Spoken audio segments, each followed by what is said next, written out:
Yes, welcome back. Welcome back to All Black Everything. My name is Harina Mokanan. We have had a wonderful morning so far. We had Shante from the Caribbean Student Association join us and speak about all things CSO. CSO is the Caribbean Students Organization. So that we had Jennifer Slay from the Congress of Black Women in Canada as well. And now I have a very multi-talented human being in the studio, Malvin Wright from Yaya's Kitchen. Yes. How you doing? Thank you. I'm doing well, thank you. Yes. It's good to be here. Yes. Yes. So is this your second time on All Black Everything now? No, this is my first time. My wife was here last year. Okay. So she sent me instead. Okay. So yeah, we all got to do our dues, right? We already got to pay our dues. Yes. How you feeling though? Yeah, doing well. I really enjoy this weather. So yeah. So things are well. It's Black History Month. Yes. So we're happy about that. And just enjoying and just embracing everything that the day has to offer. So great. So Yaya's Kitchen, Malvin, you are doing some wonderful. You and Miriam are doing some wonderful things at the kitchen. Yes. You know, working hard. You've hosted 3 events so far this month? Yes, we've done quite a few. I think first things first. Yaya's Kitchen, as you said, those who know and those who don't know. So we're not it's not a restaurant. We like to describe ourselves as being a curated culinary space. Oftentimes there's a bit of a hiccup in terms of when you say curated culinary space. People said cure what? And so so typically not being a restaurant allows us to do a myriad of different things and anything that is sort of centered by food, and it allows us to be far in terms of to create, to engage, to include, and to really take a different approach to what we're doing and look at food from a different point of view, and I think that's why we really created that space, and even the music that we play is also curated at the same time. So everything is thought through, and everything we do is very intentional in terms of how we do things. So yeah, that's wonderful. So when it comes to the cuisine that you're working with, the food that you're serving, are you focused on a specific geographical location when it comes to food, or are you a bit more broad and like to play with different? The thing is, I think how this project came about, basically. Let's see. I've worked in international development for around 15 years. So I worked in 7 countries globally, and I'm that guy. As soon as I get off the plane, I wanna have street food, right? So no matter where I've been, it's always about street food, and it's always about eating what everyone else is eating. I've never traveled somewhere and said, whether it's been Kenya or Ethiopia or Nigeria or Senegal, I've never gotten off the plane and said, I want a hamburger or I want pizza or give me a Coke, right? I remember. So I'm always looking for what is local, what that vibe is. I remember one of the greatest things I ever had. I was in Ghana, and they had Africola. Mm-hmm. You know what I mean? Like, I was like, I don't drink pop, but when I saw, I was like, Africola. It's like pop made in Africa by Africans for Africans, and I was like, yes, give me that. Yeah. So the thing is, so wherever I've been, it's always been interesting to me that because the African palette is so wide and so vast, and coming back, I grew up in Toronto. I think you find those pockets of different communities have their own specific restaurants. So we I think I really wanted to. My wife and I felt, can we do something in terms of that can represent where she's from specifically, where my family comes from, but then also look at all those different places and those spaces in terms of where we have been. And the different things that we have enjoyed globally, and I think our palette is so unexplored, especially externally. I think outside of our specific communities. And I think our project is twofold in terms of can we create or can we curate a space where our experiences globally and our foods can exist in that one space. Second point is, can we begin to have a conversation with our community internally, especially around food? Meaning, can we have opportunities to teach each other as a Black community about each other's foods? The example that I always give is you go to the Caribbean, for example, and there are some islands that eat breadfruit, and there's some islands that don't eat breadfruit. Mm-hmm. They will actually feed it to pigs, right? And you go to some countries on the continent. Literally, there are groups who live across from the river from each other. Somebody eats one thing and somebody doesn't eat the exact same thing. And oftentimes, if you've asked, "Have you ever eaten it?" someone will say, "No, I don't eat it," or but have you ever had it? Right, so I think it's about how can we create a space where we can actually try things and explore things, especially how things are cooked, how things are prepared differently, and then the third point being is can we present our palette and our creativity as African people globally to everyone else, right? Mm-hmm. And to say, hey, this is our food, and don't we're not toning it down. We're not removing any spices. We're doing it the way how we do it, and putting it on a plate, and say, please come and partake. And I think that's those are those three tenets in terms of what that project is about, in terms of Yaya's Kitchen. Mm-hmm. Is that can we as a people have that conversation internally about who we are from a culinary standpoint, right. And then can we share with ourselves, and can we also share with the wider community at the same time? So. And just for reference, you mentioned, your wife, Miriam, is bringing, her culture mm-hmm. into the food. You mm-hmm. are bringing your culture into the food. Yeah. Can you tell us where you're from and where Miriam is from, and where you both have been? Yeah, my family, we're from Guyana. All right, so South America, not Ghana, West Africa, mm-hmm. And Miriam she's from northern Nigeria specifically, so she's from the Sahel region. I think her I don't think I know her mom is from Chad originally, so that's the Sahel region. So that's that it's that after the savannah, before the desert, right? So the Sahel region is very rich and a very agriculturally dense and a very diverse area.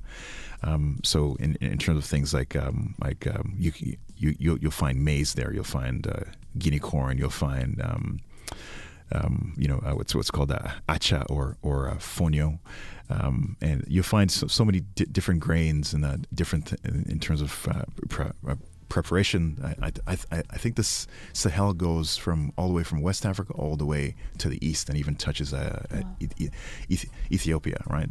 Mm-hmm. So I think it's oftentimes it's a region that tends not to be explored from that culinary conversation and that culinary point of view. Typically, people from that region, especially from northern Nigeria and northern Ghana and a lot of these places, people come to the West, spend time, get their education, and then go back home typically. Because I think you can find Nigerian restaurants can Guinean restaurants, but it tends to be from the south, right? It's what they call swallow or fufu or pounded yam, and then a soup, or it's plantain, and that it's a very recognizable palate, right? And oftentimes there is the perception that in terms of the North doesn't have food, right? But when in fact it's the majority of the meat or the proteins come from the North, right? There's a specific tribe both in northern Ghana, northern Nigeria, and in other parts there, the Fulani, and they herd these cows around, right? So, and that's where the yam is grown. That's where the maize is grown. That's where the tomatoes and peppers and so on and so forth. Because I think there's often the history being is that the North, within that time of colonization, it was intentionally underdeveloped. And there was I think the British used to say that the Northerners are the bearers of night water and of wood, right? So night water? Yeah, night water being that was the water that was kept in that bowl under your bed at night, right? So so that's the potty for adults, right? So that's the history, and I think so there and the variety that exists in that Sahel region is I think it's amazing, right? So and I think we want to explore that food from those different regions and those different countries, but then also be influenced by the global Black experience at the exact same time. So our menu typically it's anywhere between five and 6 courses, and we do what's called in a tapa style, so very very very small portions, and we'll take you on a culinary journey basically.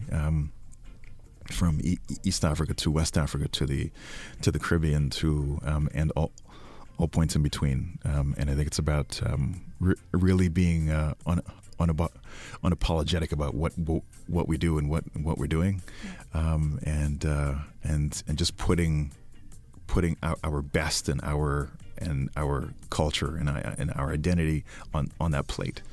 The thing is we're not we've had several interviews and people say, oh, you're an Afro-Caribbean restaurant. It's like, no, we're not Afro-Caribbean. We are more than just African or Caribbean people, right? And our identities can't simply be fixed by either your African or you're Caribbean, right? And then people say, oh, well, you're a restaurant, and it's like, no, we're not a restaurant. So we are, again, it's I think sometimes those ideas, it's been interesting to work with people so that they can sort of understand what we're doing and why we're doing it. And I think we've reached a point where we're just going to keep doing what we do. And I think hopefully, I think everyone will understand and really sort of appreciate. And what's interesting is it's not until people come and sit down at the table, and then at the end of the night they're like, okay, I get it now, right? So, and I think that's the leap of faith that has to happen, and I think that's what we are striving to, and that's what we're working towards at the same time. Okay, so speaking of the supper clubs, you've hosted, I think, 2 so far this month. If I'm right, and a pop-up kitchen. Yes, and movie night. Yes, well, we typically do one a month, but for Black History Month, we extended ourselves a bit, and we did 2, and then we had a movie night. There was a great film by a local filmmaker that explored the historical relationship between Black and Indigenous people here within the southwestern Ontario region, and we felt this. There were other films that we could have explored, and I think we didn't want to go sort of that that typical route. I think we could have shown Harriet, or we could have done the Malcolm X, Malcolm X, or the Wiz, or Dolomite. You know what I mean?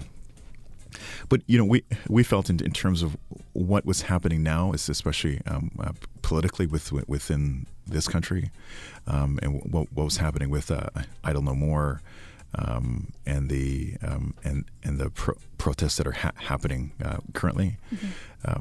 We felt that we needed there's a conversation that needs to take place between Black and Indigenous people, or African and Indigenous people, because there is a history that both of us don't even know oftentimes exists between our two communities, and I think it's a history, and it's an opportunity to create solidarity, and also to bridge some of those gaps, and it's to really understand in terms of place and space, in terms of where you are, and also to really ask the questions like what can I do, and to really to understand that my liberation is not my own, and I need to find ways in terms of how I can stand in solidarity with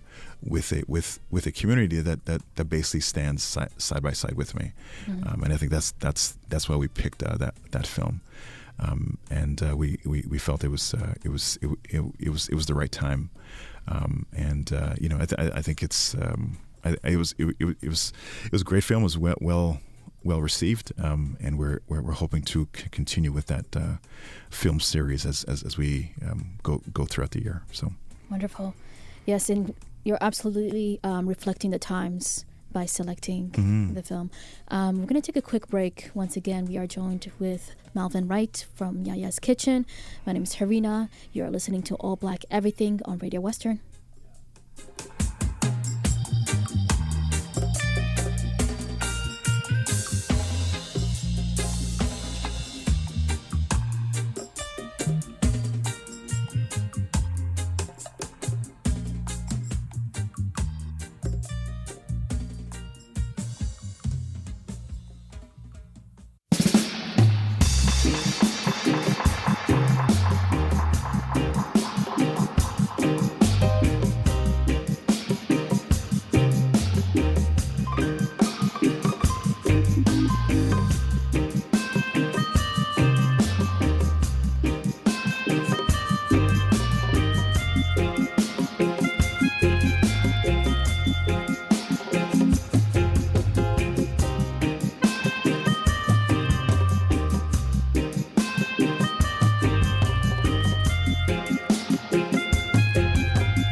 Welcome back.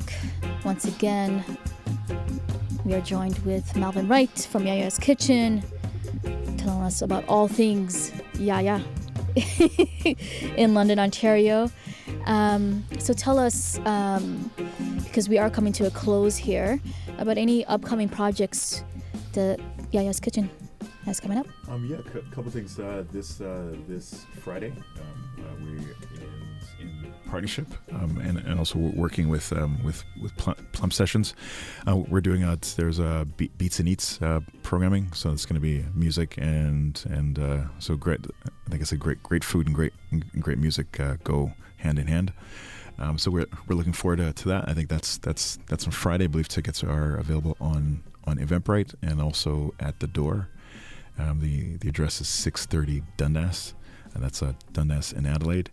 Also, I think coming up, just aside from us having the Supper Club events once a month and the pop up, so the Supper Club is typically at the end of every month. The pop-ups are at the beginning of the month. So Supper Club, again, that's a formal. Everyone sits down, and there's cutlery and wine glasses and so on and so forth. And then the pop-ups are a lot more casual, and there's a lot of music playing, and there's kids running around, and people just hanging out. We're working. There's a couple projects that we have on the go. One is to develop. We want to do what's called a newcomer kitchen. So in terms of inviting people from different communities to come in and actually access a commercial kitchen space, so they can actually do their own pop-ups and do their own supper clubs. We rent our space out at the same time. So if anyone wants to do something similar, they can. And then we're also developing. There's a book club that we're working on. With Jennifer Slay, who was here, where we will explore works of fiction and also nonfiction. But for us, it has to be by Black women authors. So it's an upcoming opportunity. So once we begin to identify what those books are, again in a very intentional and very deliberate way, you'll buy that package, and you'll get I think we'll do probably 2 or 3 courses and plus a glass of wine, and then also you should get the book as well.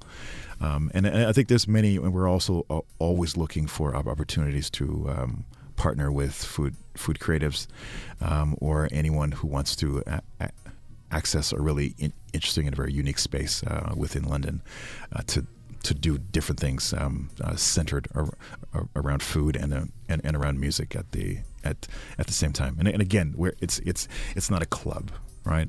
It's not a library. It's kind of that in between space. So I think there's a lot of opportunities that exist, and I think we're just looking for anyone who's willing to step up and be bold enough and say, hey, I want to try something out, right? And I think it's about nothing. You got to try something. You can't be risk averse, and I think that's where we are now. So. Yeah. That's absolutely one of the things that I actually adore about Yaya's Kitchen is, one, you are always willing to work with the community, mm-hmm. and you're open to collaboration and any new ideas. Mm-hmm. And another thing is that, the supper clubs, I had the opportunity to join and sit down and be part of a supper club. And I didn't have any expectations coming in, but I was completely blown away because the food, even though it's tapas style, is very filling and rich and precise. Mm-hmm. And you absolutely have an opportunity to build a community there, because you are, you have this like communal style seating. Mm-hmm. And I was able to chat and get to know some of the people there. Mm-hmm. and really just fosters a very open minded and community driven environment. So thank you for doing that. Awesome. Okay, so Yaya's Kitchen, you can find them on Instagram, Yaya's Kitchen LDNONT. That's Yaya's Kitchen London, Ontario. They have a website at yayaskitchen.ca, as well as a Facebook page, Yaya's Kitchen London, Ontario. And as Malvin mentioned, there is an event this coming Friday at the Old East Grocer. That's the food incubator space. That's 630 Dundas Street. Yes. And it's an event running from 7 p.m. to 10 p.m. So you got to come through the back. gotta come through the back. Yeah. We will have wheelchair accessible Yes. entry available to the front, but yes, patrons must enter through the back. It is $10. It will be a wonderful night full of music and food and community, and you can find tickets at plumsessions.square.site, and you can also find the event on Facebook, Beats and Eats. Yeah, awesome. Anything else, Malvin? No, just thank you once again for this opportunity, and as we say, we're building community one plate at a time. So and I think there's so many opportunities that exist, and I think it's about having those conversations.